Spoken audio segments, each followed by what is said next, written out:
दीपक जब भी जलाइएगा तो माता रानी के दाहिने साइड में जलाइएगा। और नमस्ते फ्रेंड्स, मैं खुशबू मिश्रा स्वागत करती हूं अपने चैनल खुशबू मिश्रा ब्लॉग में। कैसे हैं आप सब? मुझे कमेंट में जय माता दी ज़रूर लिखिएगा।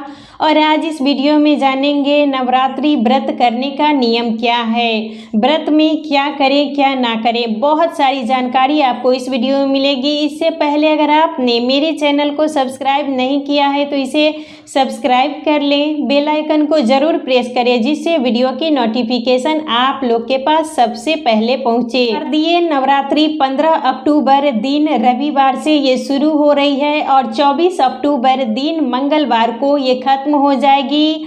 और बहुत से लोग हैं जो 9 दिनों का व्रत करते हैं और इसे 2 दिन भी करते हैं, मतलब एक प्रतिपदा को किया जाता है और दूसरा अष्टमी को। तो आप 9 दिन का भी कर सकते हैं और 9 दिन का अगर नहीं भी कर पा रहे हैं तो आप प्रतिपदा को और अष्टमी को 2 दिन भी इस व्रत को कर सकते हैं। और इस बार नवरात्रि पूरे 9 दिन की है। 15 अक्टूबर से ये शुरू हो जाएगी। 15 अक्टूबर को प्रतिपदा है और 23 अक्टूबर दिन सोमवार को नवमी तिथि है। तो नवमी तिथि के दिन ही कन्या खिलाते हैं और दशमी को 24 तारीख को विजयादशमी है। तो नवरात्रि में हमें कुछ नियमों का पालन ज़रूर करना चाहिए। सबसे पहला काम है कि हम ब्रह्म मुहूर्त में ही उठें। सूर्योदय से पहले हमें ज़रूर उठ जाना चाहिए। और दिन आप उठें या ना उठें, लेकिन व्रत में हमें सूर्योदय से पहले उठ जाना चाहिए, वो ज़्यादा अच्छा होता है। लेट तक आप लोग नहीं सोइएगा।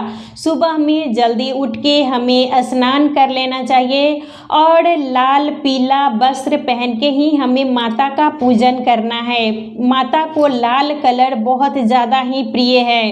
तो जब भी आप पूजा कीजिए तो लाल पीला यही सब कलर पहन के ही हमें पूजन करना चाहिए। पूजा के लिए हमें अलग आप साड़ी सूट रखें। जो आप रेगुलर पहनती हैं उसको पहन के हमें पूजा नहीं करनी चाहिए, क्योंकि उसको पहन के हम हर कुछ खाए पिए रहते हैं तो वो हमारा शुद्ध नहीं रहता है। पूजा के लिए हमें अलग कोई भी आप सूट रख सकती हैं, एक साड़ी भी रख सकती हैं, आप एक भी रख सकती हैं, 2 भी रख सकती हैं।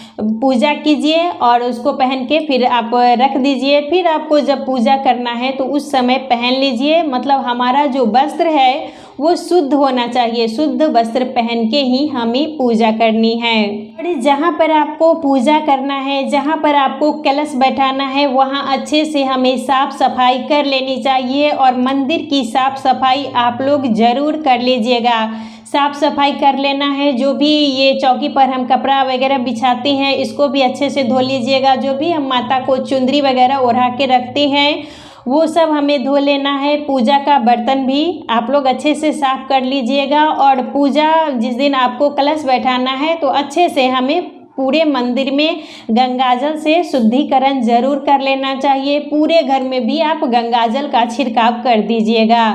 जिस जगह पर आपको कलश बैठाना है वहाँ पर अच्छे से साफ सफाई हमें ज़रूर कर लेनी चाहिए। और आप कलश रख के भी पूजा कर सकती हैं। और मान लीजिए आप कलश की अगर देखभाल नहीं कर पा रही हैं तो आप ऐसे भी माता रानी का फोटो रख के और पूजन कर सकती हैं। अखंड दीप जब भी जलाइएगा तो आप घी का जलाएं या तिल के तेल का जलाइएगा। कभी भी हमें सरसों के तेल का दीपक नहीं जलाना चाहिए। दीपक जब भी जलाइए माता रानी के लिए तो आप घी का ही जलाइए। घी नहीं है तो आप तिल के तेल का जलाइए, लेकिन सरसों के तेल का दीपक हमें नहीं जलाना चाहिए। और घी का दीपक जब भी जलाइएगा तो माता रानी के दाहिने साइड में जलाइएगा। और तिल का तेल का जब हम दीपक जलाते हैं तो बाएं साइड में ही हमें जलाना चाहिए। इस बात का आप लोग विशेष ध्यान दीजिएगा।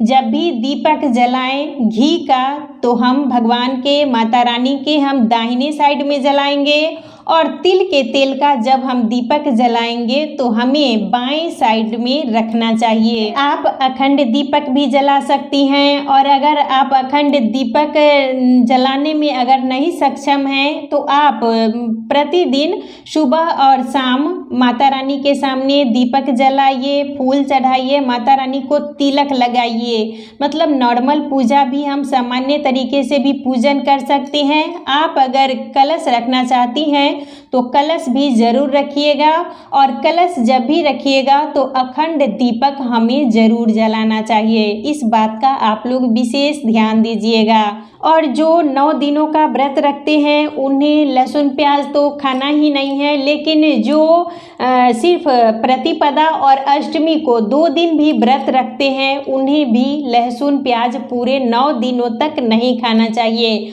और वैसे भी जो सामान्य तरीके से प्रतिदिन पूजा करते हैं उन्हें भी नवरात्रि में लहसुन प्याज नहीं खाना चाहिए, ये वर्जित होता है। माता रानी की जब हम पूजा करते हैं, जब हम इनको अपने घर में आवाहन कर रहे हैं, बुला रहे हैं, तो अपने घर में हमें सात्विकता बना के ही रखनी चाहिए। नवरात्रि शुरू होने से एक दिन पहले ही हमें नाखून काट लेना है, बाल धो लीजिएगा, और एक दिन पहले से ही हमें लहसुन प्याज नहीं खाना चाहिए। प्रतिपदा को तेल लगाते हैं, सिंदूर लगाते हैं, और एक बार सिर्फ अष्टमी के दिन ही बाल धोते हैं और उसी दिन सिंदूर लगाया जाता है। बीच में हमें सिंदूर नहीं लगाना चाहिए, और बाल भी इस बीच में हमें नहीं धोनी चाहिए। और जो हम प्रतिदिन माता को सिंदूर लगाते हैं पूजा में, तो वही मांग में हमें भर लेना है। लेकिन ऐसे हम लोग के इधर नियम है कि हम लोग नवरात्रि में इन 8 दिनों में अष्टमी तक हम सिंदूर से मांग नहीं भरते हैं। सिर्फ माता को जो हम लगाते हैं वो हम लगा लेते हैं, लेकिन ऐसे अपने सिंदूरदानी से सिंदूर नहीं लगाते हैं, नई बिंदी भी नहीं लगाते हैं। मतलब कोई भी नया सुहाग का सामान, नया वस्त्र, ये सब हम नवरात्रि में यूज नहीं करते हैं। आपको यूज करना है जो चीज़, वो प्रतिपदा को ही नई चीज़ें उपयोग कर लीजिएगा। 2-4 बिंदी भी आप नया रख लीजिएगा, और उसी को हमें अष्टमी तक मतलब यूज करना है। हम लोग के इधर यही नियम है। हम लोग प्रतिपदा को यानी कलश स्थापन को ही सिंदूर लगाते हैं, तेल लगाते हैं, उसी दिन नई बिंदी मतलब यूज कर लेते हैं, और उसके बाद अष्टमी के दिन ही हम लोग बाल धोते हैं और उसी दिन हम लोग सिंदूर लगाते हैं। इस बीच में अपने सिंदूरदानी से हम लोग के यहाँ नियम है सिंदूर नहीं लगाना चाहिए।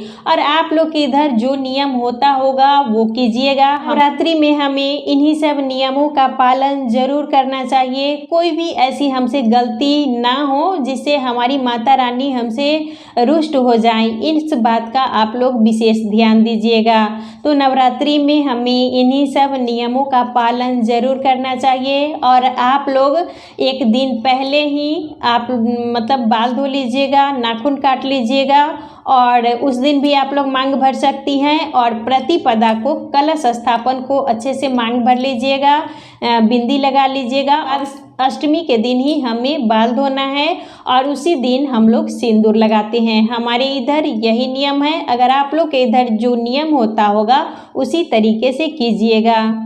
कलश स्थापना का शुभ मुहूर्त है 15 अक्टूबर दिन रविवार को सुबह 6:28 से लेकर 12:35 तक, और अभिजीत मुहूर्त 11:44 से लेकर 12:30 तक। तो अभिजीत मुहूर्त मतलब कलश स्थापना के लिए सबसे अच्छा माना गया है। तो कलश स्थापना का शुभ मुहूर्त 11:44 से लेकर 12:30 तक है। तो हमें इसी बीच में कलश की स्थापना जरूर कर लेनी चाहिए। तो आज का वीडियो यहीं तक था। फिर मिलूंगी एक नए वीडियो में। वीडियो अच्छा लगे तो इसे लाइक ज़रूर कीजिएगा, मेरे चैनल को सब्सक्राइब कीजिएगा। फिर मिलूंगी एक नए वीडियो में, तब तक के लिए नमस्कार।